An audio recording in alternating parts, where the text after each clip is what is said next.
Cette vidéo intègre une collaboration commerciale en fin de vidéo avec SNCF Voyageurs à l'occasion d'un grand jeu concours pour les moins de 28 ans avec 25 000 lots à gagner. On vous en dit plus en fin de vidéo. C'est une destruction méthodique. Plus de 100 projets de recherche liés au changement climatique ont été annulés aux États-Unis depuis le retour de Donald Trump à la Maison-Blanche en janvier. Entre coupes budgétaires, licenciements massifs, sortie de l'accord de Paris et abandon de plusieurs mesures écologiques, comment est-ce que l'administration de Trump a décidé de s'attaquer au climat et comment est-ce qu'il le justifie? C'est ce qu'on va voir aujourd'hui. Salut, c'est Hugo, j'espère que vous allez bien. C'est donc le sujet à la une des actus du jour. On va voir factuellement ce qu'il en est. Alors depuis son retour à la tête des États-Unis au mois de janvier, disons les termes, Donald Trump mène une politique clairement hostile à la lutte contre le changement climatique et à la science environnementale. Il a d'ailleurs déjà qualifié le changement climatique de canular et de l'une des plus grandes escroqueries de tous les temps. À noter tout de même, pour redonner un petit peu de contexte à tout ça, que les États-Unis, c'est le deuxième plus grand pollueur mondial derrière la Chine, mais il reste en fait le premier pollueur historique. De quoi est-ce qu'on parle ici? En fait, depuis le début de l'ère industrielle, donc au milieu du 19e siècle, ils ont émis plus de gaz à effet de serre, responsables du changement climatique, que n'importe quel autre pays dans le monde. Mais alors concrètement, qu'ont fait Donald Trump et son administration pour détricoter certaines mesures environnementales? Alors on en a déjà parlé dès son premier jour au retour à la Maison-Blanche. Donald Trump a retiré les États-Unis de l'accord de Paris sur le climat. Cet accord international qui a été signé en 2015 lors de la COP21. C'était le sujet de la première vidéo sur la chaîne il y a 10 ans maintenant et ne cherchez même pas à la retrouver puisque je l'ai passé en privé. Mais c'est donc un accord qui vise à limiter le réchauffement climatique bien en dessous de 2 degrés et si possible 1,5 degré par rapport au niveau pré-industriel, donc avant 1850. Et pour le président des États-Unis, cet accord, c'est une escroquerie injuste et unilatérale. Il accuse notamment la Chine de polluer en toute impunité, tandis que selon lui, les États-Unis saboteraient leur propre économie en appliquant des normes environnementales trop contraignantes. Et c'est donc là le point majeur à comprendre pour comprendre cette stratégie de Donald Trump. Alors comme toujours, il y a des questions d'influence, de lobby, etc. Mais pour Donald Trump, en fait, sur le fond, ces mesures, pour l'environnement, ce sont des mesures qui sont des contraintes en plus pour l'économie des États-Unis. Alors je vais pas rentrer dans le détail de toutes les mesures qui ont été prises parce qu'autrement ça durerait des heures, mais on peut notamment noter que Trump a autorisé l'exploitation à des fins pétrolières de certaines zones qui sont aujourd'hui protégées, comme par exemple la réserve nationale d'Alaska qui est un État américain. Il a aussi supprimé plusieurs normes sur les émissions de gaz à effet de serre pour les centrales à charbon.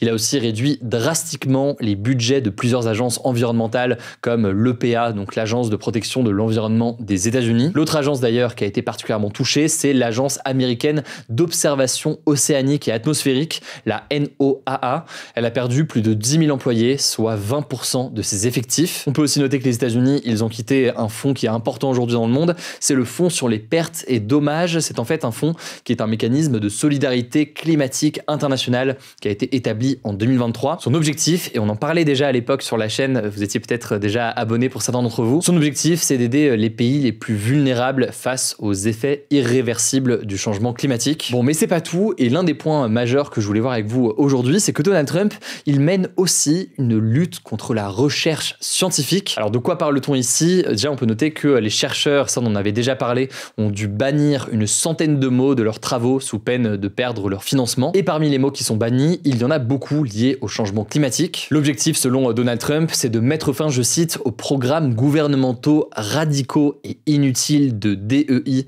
donc liés à la diversité, l'équité et l'inclusion. Et plus concrètement, en fait, il y a plus de 100 études climatiques qui ont été interrompues depuis le retour de Trump à la Maison-Blanche. Fin avril, on peut noter que l'administration états-unienne a notamment limogé les auteurs de la prochaine évaluation nationale du climat qui est prévue pour 2027. Alors dit comme ça, j'en suis conscient, on ne sait pas forcément ce que c'est. En fait, c'est un rapport qui est important, qui est publié tous les 5 ans et qui analyse justement l'impact du changement climatique aux États-Unis depuis maintenant 1990. Bon, et pour terminer, on peut noter que le gouvernement de Donald Trump a aussi supprimé l'équivalent de 3,5 millions d'euros de financement à un institut de recherche qui est lié à l'université de Princeton. Et on peut aussi noter que le budget 2026 qui est prévu par Trump, il prévoit un recul majeur pour la recherche scientifique, en particulier sur la question du climat. Il y a plus de 1700 projets de la National Science Foundation qui ont été annulés.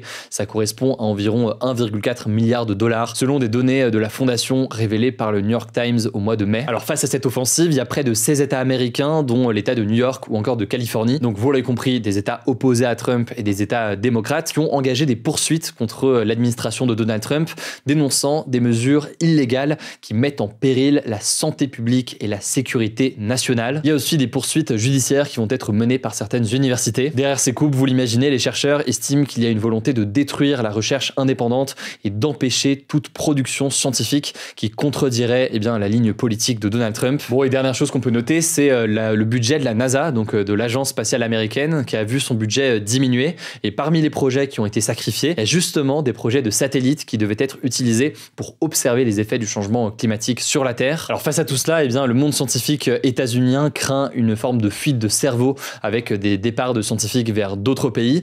On sait d'ailleurs que l'Union européenne essaie d'en accueillir un certain nombre. Maintenant là-dessus, il faut rester prudent, à voir s'il y aura réellement un bouleversement de ce type-là et réellement un départ massif de scientifiques qui sont actuellement aux États-Unis. Il faut rester très prudent sur ce genre de choses. Mais tout de même, ça me paraissait essentiel de faire un point factuel sur ce qui a changé depuis l'arrivée au pouvoir de Donald Trump sur ce sujet-là. Et si vous voulez en savoir plus sur les 100 premiers jours de Trump à la Maison-Blanche, on a fait une vidéo directement sur notre chaîne YouTube dédiée au grand format. Je vous mets le lien directement en description. Bienvenue au passage à tous les nouveaux qui s'abonnent. Je vous laisse avec Léa pour les actualités en bref et je reviens juste après. Merci Hugo et bonjour à tous. On commence avec cette actu. Israël a rapatrié les corps de 2 otages, un couple d'Israélo-américains détenus à Gaza par le Hamas lors d'une opération spéciale. C'est ce qu'a annoncé ce jeudi le premier ministre israélien Benjamin Netanyahou. Il s'agit de Judy Weinstein-Hagai et de Gad Hagai qui ont été tués lors de l'attaque menée par le Hamas en Israël le 7 octobre 2023. Ils avaient alors 70 et 72 ans. Sur les 251 personnes enlevées par le Hamas ce jour-là, 55 sont toujours retenues dans la bande de Gaza,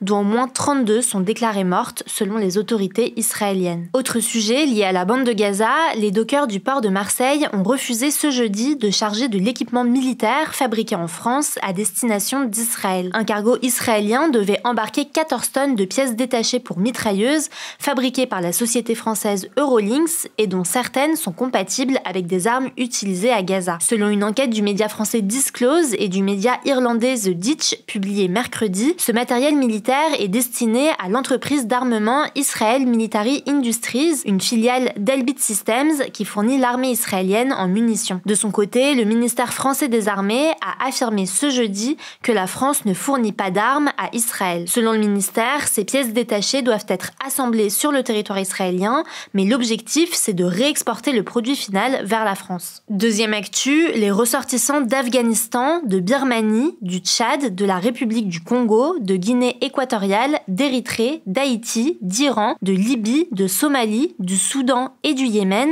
auront à partir du 9 juin l'interdiction d'entrer aux États-Unis. Le président américain Donald Trump a signé un document allant dans ce sens ce mercredi. Selon lui, l'objectif est de répondre à la menace terroriste et à l'immigration illégale dans le pays. 7 autres pays, à savoir le Burundi, Cuba, le Laos, la Sierra Leone, le Togo, le Turkménistan et le Venezuela, sont visés par des restrictions avec notamment des visas plus stricts. Des exceptions sont prévues pour les détenteurs de certains visas et pour des personnes dont le voyage aux États-Unis, je cite, sert l'intérêt national. Les sportifs participant à la Coupe du Monde 2026 ou au JO de Los Angeles 2028 ne seront donc pas concernés. À noter que lors de son premier mandat, Donald Trump avait déjà interdit l'accès au territoire des États-Unis aux citoyens de plusieurs pays, majoritairement musulmans. Troisième actu, toujours aux États-Unis, l'obligation de pratiquer des avortements d'urgence a été annulée par Donald Trump. En fait, en 2022, la Cour suprême des États-Unis, donc la plus haute juridiction du pays, avait annulé son arrêt qui garantissait le droit à l'avortement au niveau fédéral, donc à l'échelle des États-Unis. Depuis, les différents États sont libres d'interdire ou non l'avortement, ce droit n'étant plus protégé par la Constitution des États-Unis, donc la norme suprême du pays. Alors suite à ça, en juillet 2022,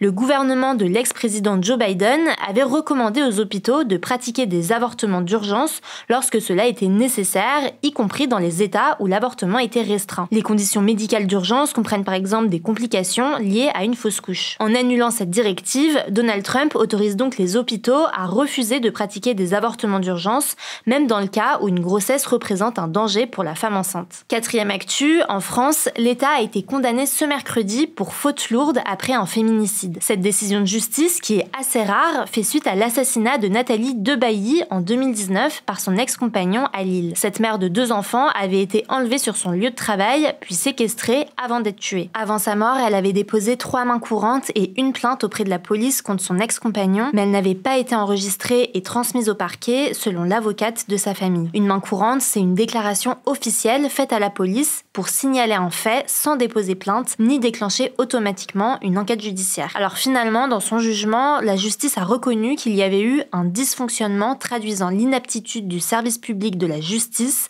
à remplir la mission qui lui était confiée. L'État devra donc verser 27 000 € au titre du préjudice moral à la famille de Nathalie Debailly. À l'audience, l'avocate de la famille avait réclamé des sommes bien plus élevées, 200 000 € pour chacun des enfants et 100 000 € pour son frère et pour son ex-mari. Selon le dernier décompte du collectif féministe Nous Toutes, au moins 60 féminicides ont été commis depuis le début de l'année en France. En 2024, il y en a eu 137. Cinquième actu, à l'Assemblée nationale, les députés ont adopté une résolution symbolique qui réclame notamment l'abrogation de la réforme des retraites de 2023. Cette réforme porte notamment le recul de l'âge légal de départ à la retraite de 62 à 64 ans. La résolution a été adoptée par 198 voix contre 35, avec le soutien de l'ensemble de la gauche et du Rassemblement national. Alors ce vote, il était organisé dans le cadre de la niche parlementaire des députés du groupe Gauche démocrate et républicain, donc les communistes et ultramarins. Il intervient à quelques jours de la fin du conclave des partenaires sociaux sur les retraites, qui a été lancé par le gouvernement en février et dont l'objectif est de trouver un accord sur l'avenir du système de retraite français. Comme je vous le disais, ce vote n'est que symbolique et il devrait surtout servir à faire pression sur le gouvernement alors qu'une journée de manifestation et de grève est justement organisée à l'appel de la CGT. Sixième actu, la ministre de l'Éducation nationale, Elisabeth Borne, a annoncé ce mercredi un nouveau plan d'orientation pour les élèves de la 5e au post-bac. Dans une interview au Figaro,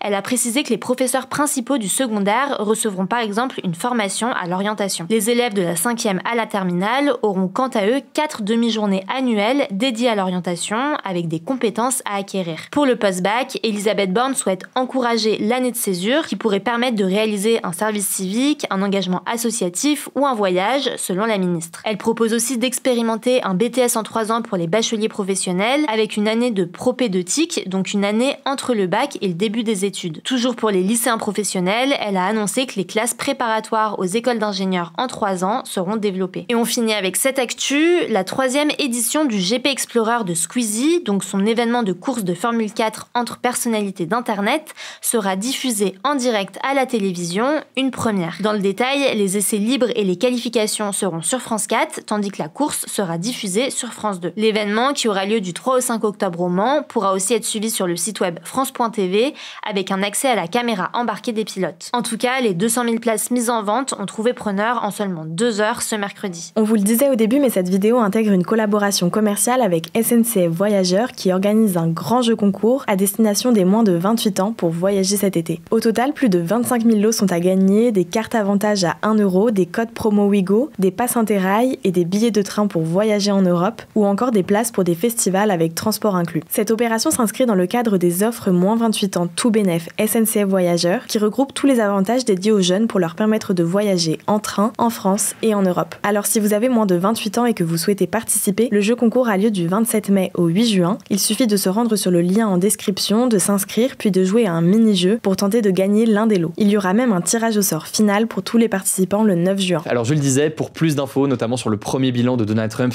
après 100 jours, rendez-vous sur notre chaîne YouTube dédiée au grand format. Je vous mets le lien en description. Prenez soin de vous, prenez soin de nos proches et puis on se dit à demain pour une nouvelle vidéo.